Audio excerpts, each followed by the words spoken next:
মোটরের মিলের বেশি ডিপটি বলেন না ডিপটি বয়ের মতো মানে সিনিয়র নিচে ছবি নিছি ডানে বামে উঠাইছেন আরে মালের ছবি আগে লিখছি।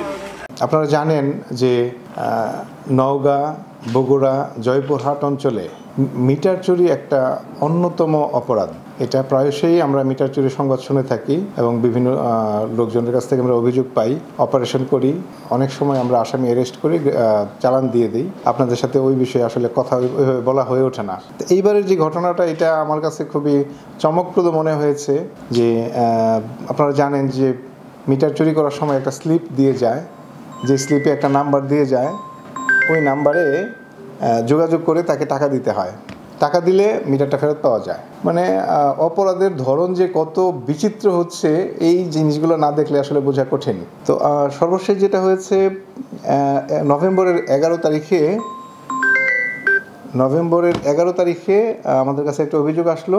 এক গ্রাহকের কাছে একটা নাম্বার দিয়ে গেছে, যে তার কাছ থেকে দুটা মিটার নিয়ে গেছে এবং নাম্বার দিয়ে গেছে, ওই নাম্বারে যোগাযোগ করে তার চাহিদা মতো যদি টাকা পরিশোধ করা হয় তাহলে এই মিটারগুলো ফেরত দেওয়া হবে। তো ওই আলোকে আমাদের কাছে অভিযোগ যখন আসলো, আমার ডিবি টিম ওইটা নিয়ে কাজ করে এবং এক পর্যায়ে একজন আসামিকে গ্রেফতার করতে সক্ষম হয়, যার নাম হচ্ছে মাসুদ রানা, এবং তার বিরুদ্ধে এখন পর্যন্ত আমাদের পাওয়া তথ্য মতে 14টি মামলা আছে। তার স্বীকারোক্তির ভিত্তিতে আমরা আরও 5 জনকে গ্রেফতার করি। 5 জন হচ্ছে মাসুদ রানার পরে সজীব দেওয়ান, যার বিরুদ্ধে 4টি মামলা আছে, ফয়সাল, যার বিরুদ্ধে 1টি মামলা আছে, আবদুল্লাহ মিলন, তার বিরুদ্ধে 4টি মামলা আছে, আব্দুল হাকিম, তার বিরুদ্ধে 6টি মামলা আছে, এবং রুবেল, তার নামে 4টি মামলা আছে। এই আসামিগুলো আসলে সংঘবদ্ধ মিটার চোর চক্রের সদস্য বলে আমাদের কাছে প্রতীয়মান হয়েছে। আমার ধারণা, এটা তদন্তকালে আমরা আমাদের কাজ করতে যেয়ে আন্তঃজেলা যে মিটার চোর চক্র, এই চক্রটাকে আমরা আইনের আওতায় আনতে সক্ষম হব। আমাদের টিম কাজ চলমান রেখেছে।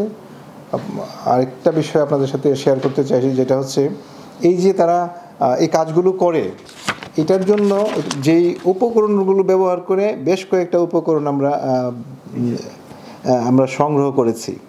যেমন আলামত হিসেবে 3টা বৈদ্যুতিক মিটার আমরা পেয়েছি। তারপরে হচ্ছে একটা মিটার কাটার পেয়েছি, যেটা কাটার দিয়ে কেটে মিটারটাকে সেপারেট করে। বৈদ্যুতিক তার পেয়েছি, 20টি মিটার কাটার কাজে ব্যবহৃত বিভিন্ন প্রকার রেঞ্জ পেয়েছি, এবং 8টি মোবাইল ফোন পেয়েছি। এই আলামতগুলোর আলোকে আমাদের তদন্ত কার্যক্রম অব্যাহত আছে।